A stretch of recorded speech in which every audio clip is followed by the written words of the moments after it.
But didn't you know when you were buying in there that there was no public transport? Didn't you know there's only 2 lanes of the human that go out there? Didn't you know that there's only one road that goes into Beveridge and goes out of Beveridge? You knew all that. When you went out to Tarneit, they built a beautiful primary and secondary school, but the only way to get to the primary and secondary school is by car. There's no public transport.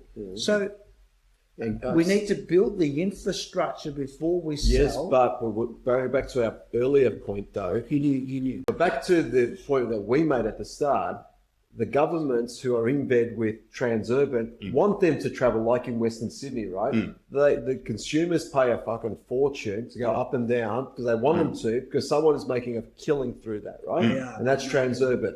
So back to other points we've made on this podcast. Those who can only live in Melbourne and Sydney are those who have been subsidised by the government through capital gains and negative gearing, and they're the ones in there. And yet those who are going to service them in the next 30 to 50 years live out here. It's absurd because that's where we're heading. The serfs to service that live out here.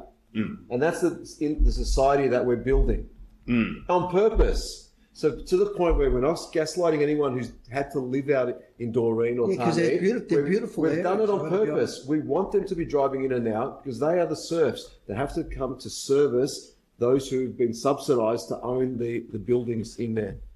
That's the state of play of Australia. Why not get rid of Moreland Road? Why not get rid of that gang? Oh, the toll road, the toll, because that's already paid itself off. Because we should have done like they did in the eastern suburbs initially. It's just go on the road as pedestrians and stand on it and say no one's driving on it until you fucking get rid of them. I don't know if that's going to work, but I'll tell you. It would have worked if we all did it. But as I say, every single podcast, you get the government you deserve.